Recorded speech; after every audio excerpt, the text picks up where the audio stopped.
Kamusta sa inyong lahat? O sige, tayo ba ay maglalaban? Kamusta?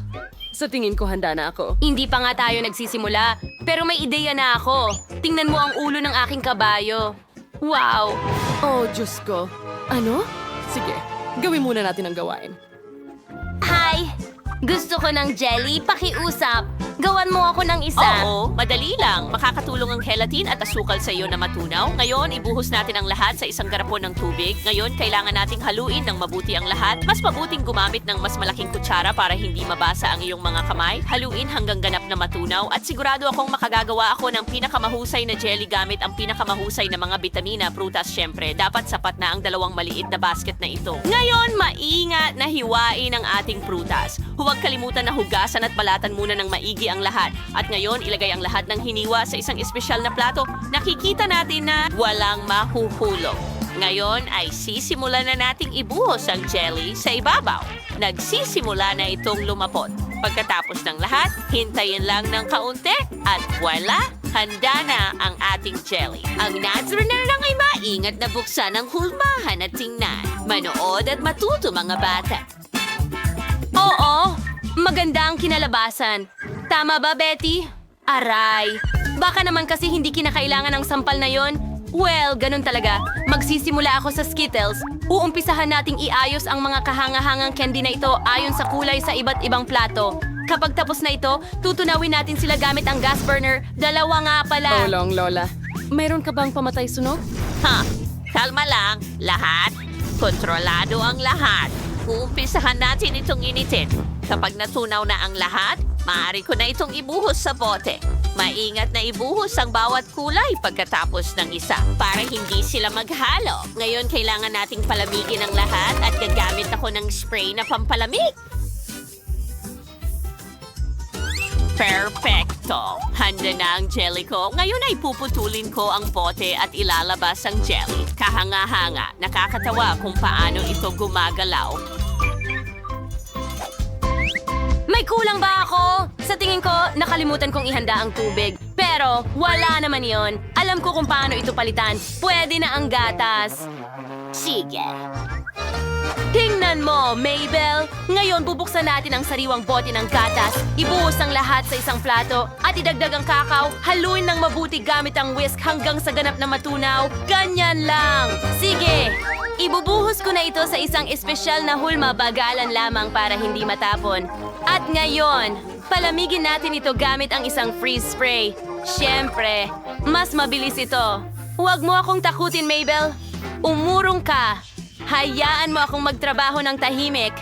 Kaya, ito ang sinasabi ko.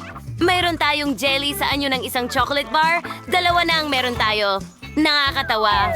Bon appetit!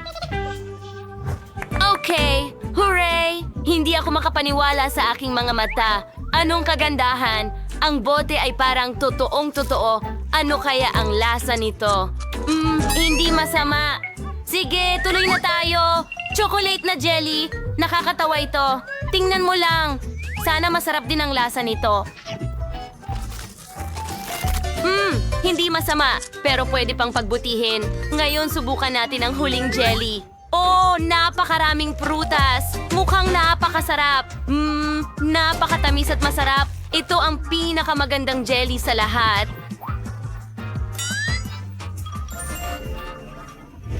Oh, ganyan. Nakikita mo? Ako ang pinakamahusay. Palaging pinakamahusay si Lola, Halina, mga tao. Medyo maganda ito. Hindi ko alam na ganun kagaling maglaro si Lola. Oh, sige. Ano itong hangal na buhol? Oh, ayan na. Handa na ako. Lola, narito ang mga vampira sa bayan. Pasensya na. Medyo na-distract ako. Pizza! Gusto ko ng pizza. Gawin mo para sa akin, pakiusap. Oo, ganyan lang kasimple. Magsimula tayo sa masa. Ano? Bakit mo hinihila ang maliliit mong kamay? Ipapakita ko sa'yo kung paano hawakan ang masa ko. Hinahamon kita sa isang duelo. Tara na, huwag kang duwag. Sige, Sige. Okay. gawin natin ito. Oh, hindi. Bakit ang tapang mo, Lola? hindi mo alam ang pinagdaanan ni Lola? Ha, ito ang makukuha mo kapag hinawakan mo ang mga gamit ko. Okay. Medyo nakakatakot na si Lola. Well, yan ang naplano. Ngayon gagawa tayo ng pizza. I-roll natin ang dough na ito. Oh. Ngayon, para maging mas manipis, please. Sige, magkakaroon ako ng boxing match sa dough. Eto na, palit ng manipis.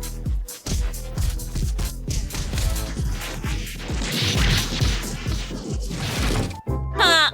Perfection! Salamat sa iyong tulong, Chef. Ngayon, hayaan mong idagdag ko ang tomato sauce. Oh, hindi ko mabuksan ang lata. Ano ang gagawin ko rito? Oh, heto. Buksan mo ang garapon para sa akin. Walang problema. 1 at 2 at tapos na ako. Ibigay mo ito pabalik kay Lola. Oh, mas mabuti na yan! Ngayon, ilagay natin ang tomato paste sa garapon at ikalat ito ng manipis na patong. Naglagay tayo ng ginadgad na keso sa ibabaw, pero may natitira pa. Mga piraso ng sausage ikalat sa ibabaw ng kesong iyan ang uri ng kagandahan na lumalabas. At ngayon, magdagdag tayo ng init. Pasensya na, bumalik ang mga alaala. Well, iprito ang ating pizza.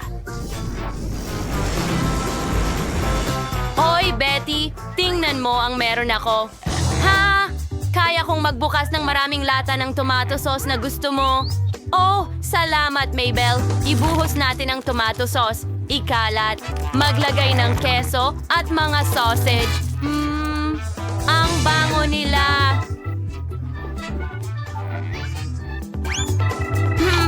May mali.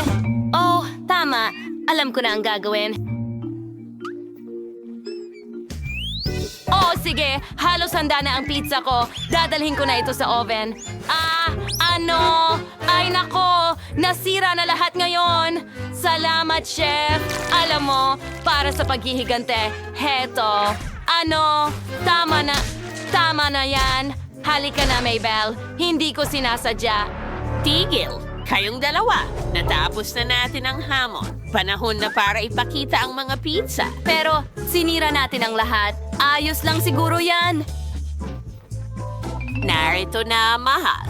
Oh, wow! Ang ganda ng pizza. At ano ito? Yuck! Hilaw na masa ba ito?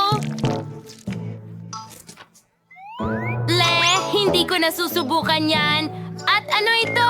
Wala kang dala, Chef? Seryoso? Sige, subukan ko itong magandang pizza na ito. Alukin mo ng sabay. Mas masarap kainin ito. Salamat. Ito ay perpekto. Ha! Siyempre, ano pang masihigit sa luto ni Lola? Sino ang magdududa doon? Ang galing talaga ni Lola. Oh, mga talunan, ano sa tingin? Gusto ko ng milkshake na inihahanda para sa akin. Siyempre, honey, wow. Walang problema yan. Kakailanganin ko ng ice cream para sa isang cocktail. Maglagay ng ilang scoop ng ice cream sa isang blender. Ayos. Ang sarap talaga. Pero ang mga chef ay hindi pinapayagang kainin ang kanilang mga sangkap. Susunod, magdagdag tayo ng gatas. Ilang patak ng pulang dye. Ilagay ito at buksan ng blender. Ganyan lang, nahaluan ng lahat. Ngayon, kailangan na nating ibuhos ito sa tasa.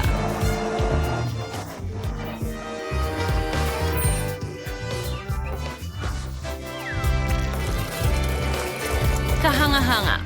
Nakuha ko na ang makukulay na cocktail. Ngayon, kailangan ko lang itong ibuhos sa mas malaking baso. Kulay-kulay. Tingnan mo ang rainbow cocktail na iyan. Huwag kalimutang maglagay ng whipped cream sa ibabaw. At syempre, ng ilang sprinkle. Ganyan lang. At voila. Handa na ito. Paano naman ikaw, Lola? Aba, may mas magandang ideya ako. Gagawa ako ng vegetable smoothie.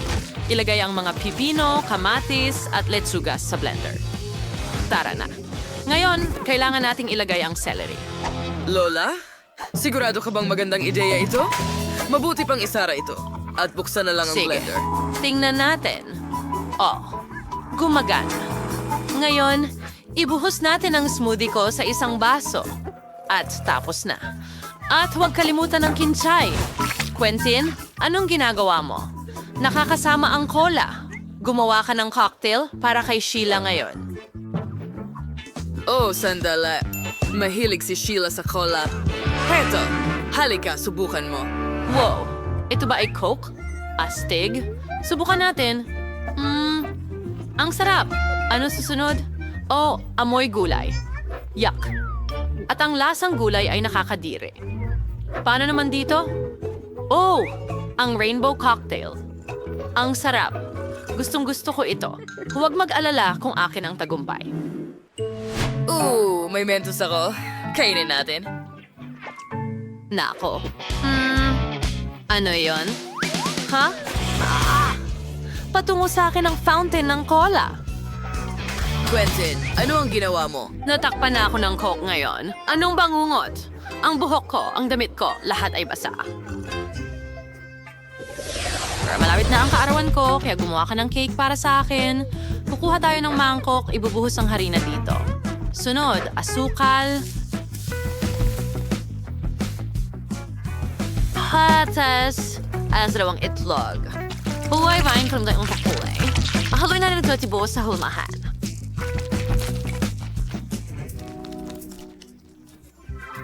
Ganyan lang. Meron akong lilang cake. Ganun lang. Gagamit ako ng tsokolating krema. Magbubuo kami ng rainbow cake. Gumawa ako ng makukulay na layer. Ngayon, ibuhos natin ang Nutella sa gitna. Ganito lang. At takpan ng cake at pakinisin ang cake gamit ang cream. Kahanga-hanga. Ngayon, pantayin natin ang lahat ng cream.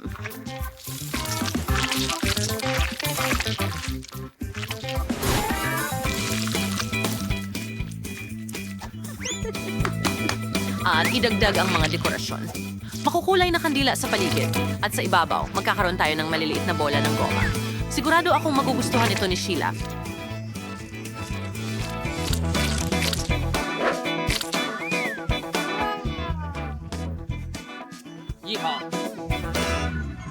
At meron din akong cake. Binili ko lang to sa tindahan. Pero kailangan ko ng takip. Ito ang magiging molde ko. Tunawin natin ang tsokolate sa takure na may kumukulong tubig. Ngayon, ibuhos natin ito sa plastic na takip ng cake at ipamahagi ang tsokolate ayon sa hugis ng mold na ito. Ang galing!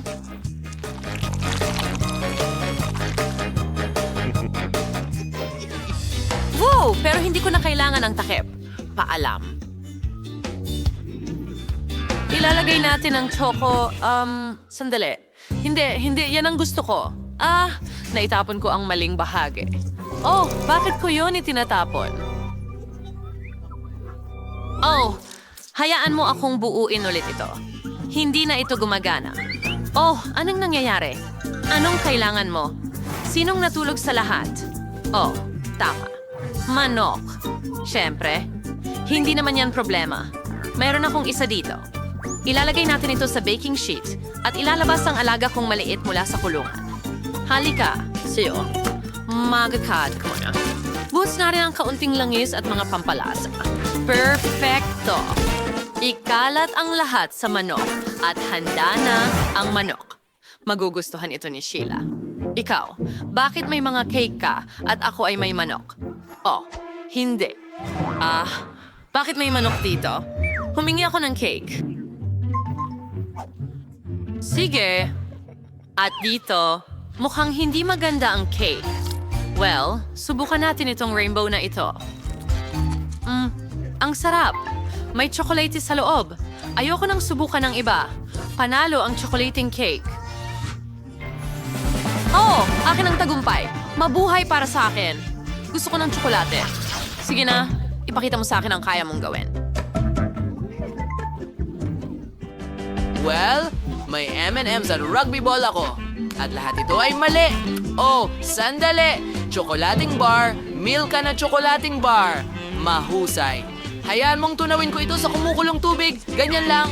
Ngayon, kailangan kong hiwain ito ng kaunti at ibuhos ang lahat ng tsokolate sa paligid ng rugby ball na ito. Ayos, tingnan natin kung ano ang nakuha ko. Nakakuha ako ng 2 kalahati ng bola. Ngayon, lagyan natin ng M&M's sa loob at idikit ang mga ito.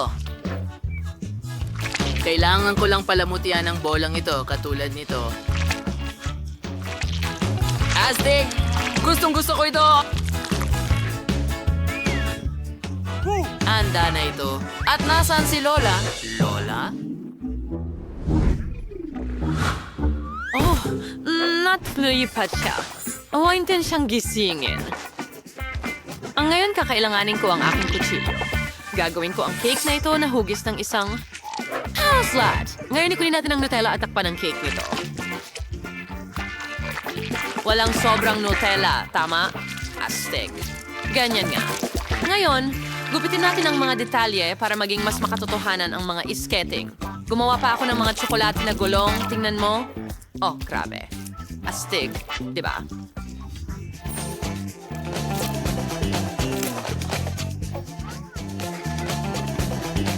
Tingnan mo ito.